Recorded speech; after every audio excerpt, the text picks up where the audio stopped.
Okay, so we are back now for starting month 3. We've got block 7 here, the paintbrush, and we're just going to jump on into it. So just like always, I've already got my appliques labeled. I've got my 4 cathedral window applique pieces already cut out and ready to go, and I've got my 10.5-inch square background cut. And let me open my book up here to page 2223.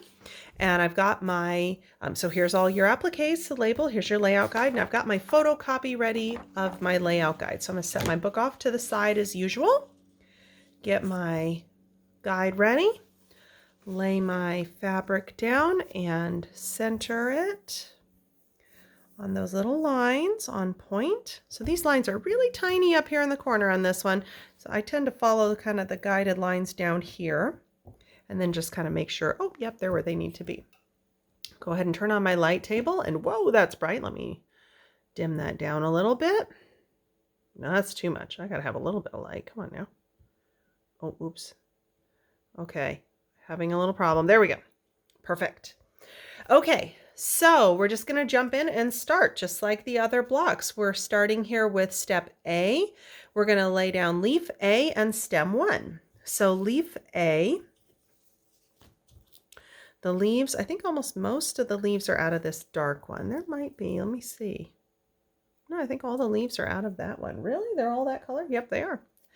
I haven't done this one in a while, so I kind of forget, I forget what they look like. I kind of try to review them beforehand so I don't look silly and be like, I don't know what I'm doing. So I had a few little threads here. I'm just going to snip those off. Sometimes those darker threads on the lighter background fabrics, you can really see them. So I do like to snip them off. So if you find that any pull out, just go ahead and do that. So leaf A is right here. It tucks in behind that stem. So I'm going to just lay it down, make sure that that little edge is tucked behind the stem, and then grab stem 1, which is the longest stem here in this kind of, it's called rum raisin, this color. Oh no, it's called wine, sorry. It's very similar to rum raisin. And actually, it might be rum raisin. I don't know if wine is one of those discontinued ones. So one of the things also I'll just mention, I brought this up in my original block 1 video, but I had to redo that one. So, hang on, before I start talking too much, let's go ahead and lay this down. So this one here, as a reminder, it's going to go under this flower petals up here and then down below the cathedral window piece. So I'm just going to kind of tuck it just a little bit under the cathedral window and make sure that it goes up and underneath those flowers. So just so long as you know that edge is going to cover it, you're good to go. So as I was starting to say, and I'm going to pause myself again, oh my goodness, we'll move on to step B. We're going to do leaf B and stems 2 and 3. Let me find leaf B, and stems 2 and 3 will be these. So as I had brought up in the first video that I'd done that I had to then redo, some of these, if any of you are super familiar with Hoffman fabrics, and if you're like me and you use a lot of the basics, which is their 1895 color lines considered the solids, or some of their like 885s and some of those ones, which are just their basic line that are typically available. That's everything for that one. Like all the time. They do, of course, discontinue things periodically. I mean, you want to add new colors. Sometimes you got to get rid of colors. I know I hate it when they get rid of stuff, but it happens. So, there are a few of the solid colors that, since I did this design originally in 2013, there are a few colors that have discontinued. So when they have discontinued, I've tried to find a good replacement for them, another color that matches well or looks nice.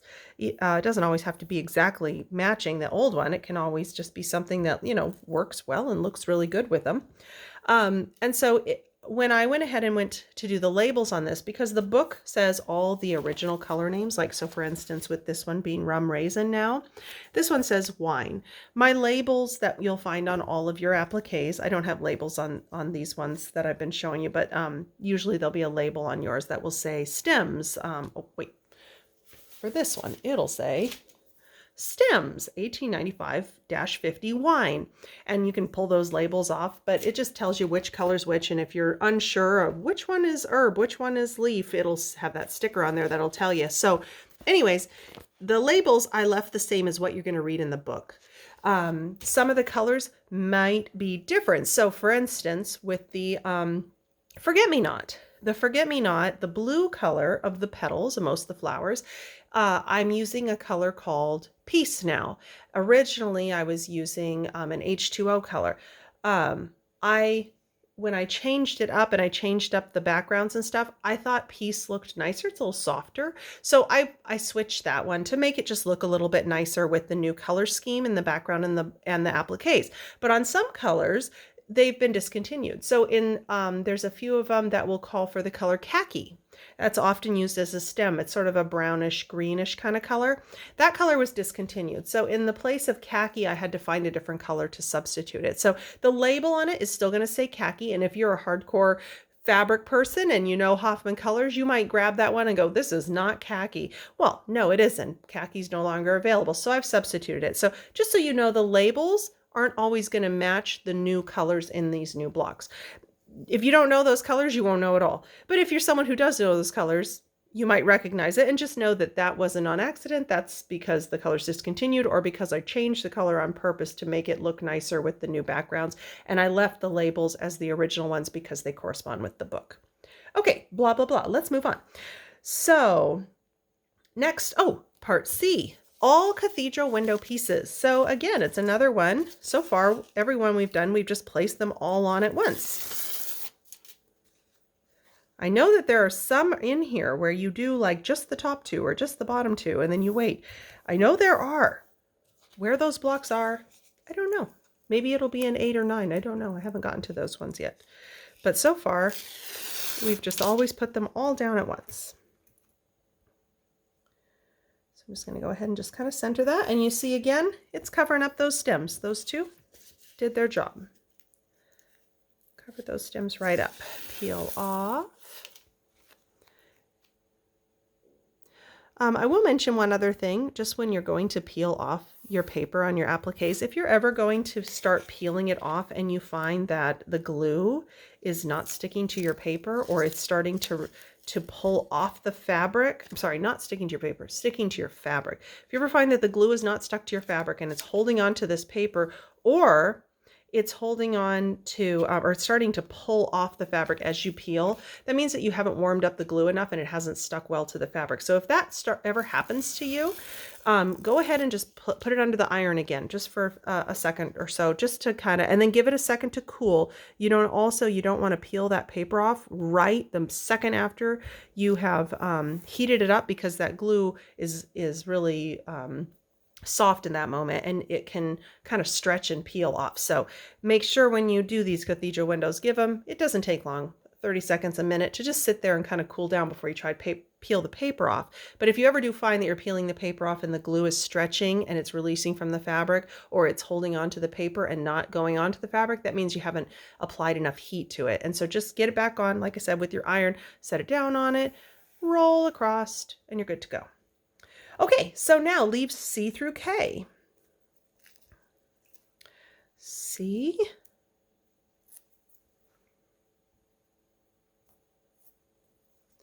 D,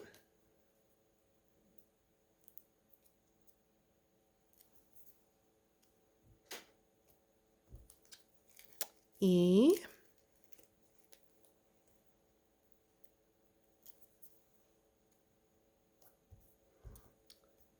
F. So F is moving over to this center one now, just folding that little edge over. G,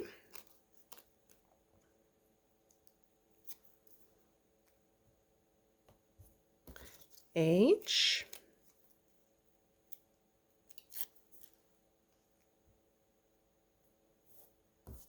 I, there's popping right out really nicely for me. I kind of goes off over into the cathedral window. So does J.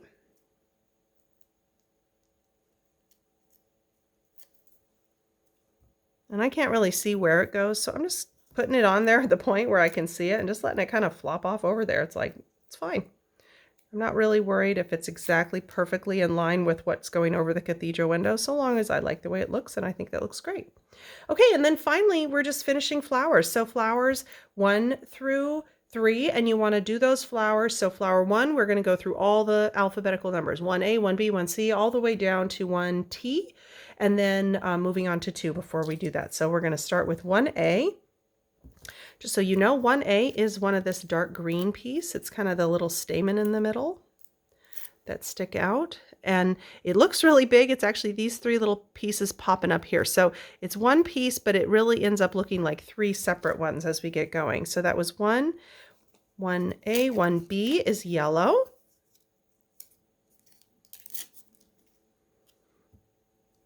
And I'm just kind of lining up the top because we're working up, down. So I'm lining up those top edges. 1C, let's see, where is 1C? Oh, here, another of these little dark green, and that's actually it for the dark green. So that's the biggest flower, the one that's like fully bloomed. And 1C, I'm going to hold this, lift it up. It's right here in the center. So I'm just going to kind of lay that down approximately where it goes. Not going to worry if it's totally off, or off a tiny bit. If it is, and I lay this one down and it looks like, ooh, that was in the wrong position, then I might try to adjust it a little. And this one again too, I can't really see D, but it kind of goes right here. I'm just going to put it there. That looks good. I think we're good. 1E, oh, I was scared. Here's 1E. 1E, fold that edge over. Can see 1E, and I can see that line, and it goes over here, so I'm following kind of the bottom on that one. 1F. Now a lot of these are going to start going back and forth kind of between the yellow and the light green. These flowers kind of look leafy, and they alternate between this like green yellow, green yellow. Oh wait, 1G. G.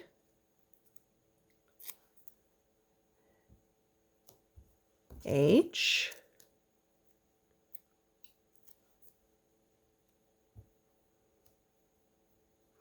I,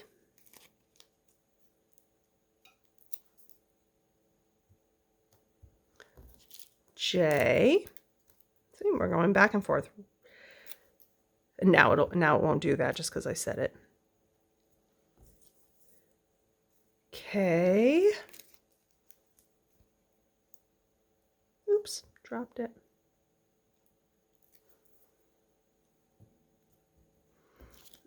L.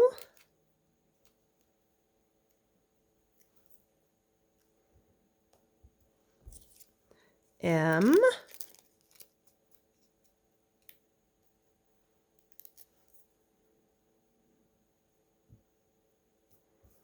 N.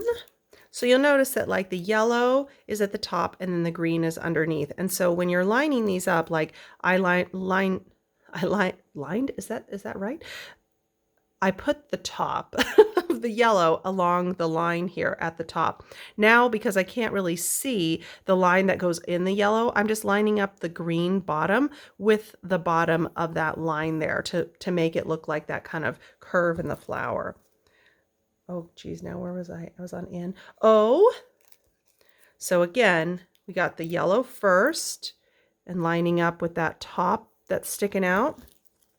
P is the green that's going to be on the underneath side of it. Oops, upside down.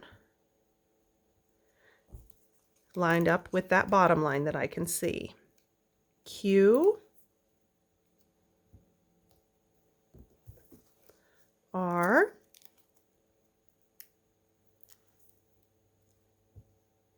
Kind of going a little fast on this one because I just realized that my phone is almost gonna die. So I'm sorry if I'm going really fast. If you need to pause me, go ahead and pause me, but I just wanted to get the recording done before my phone dies on me. Go grab my charger before I start the next one. T.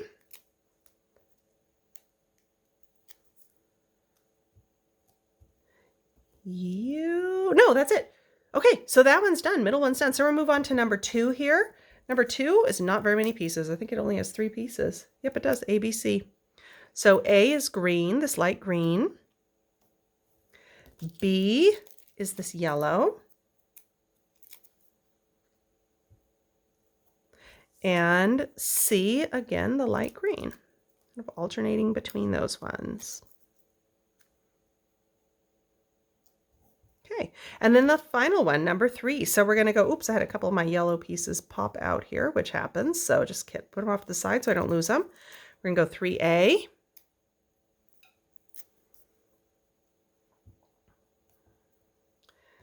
"3B." Ooh, is another yellow. We have 2 yellows in a row.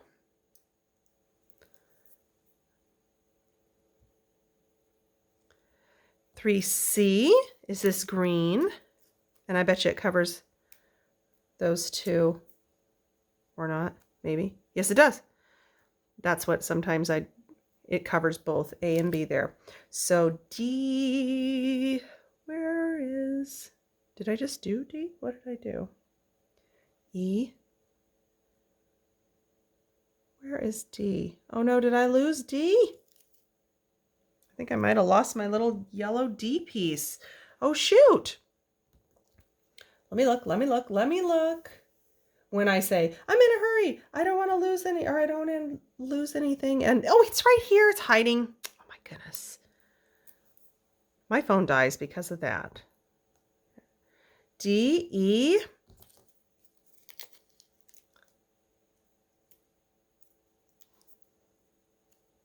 Sometimes the pieces, because you want to cut them so that they're easy to pop out. You don't want them to be holdings, because the whole idea of a laser cut is that you don't have to sit there and cut everything, right?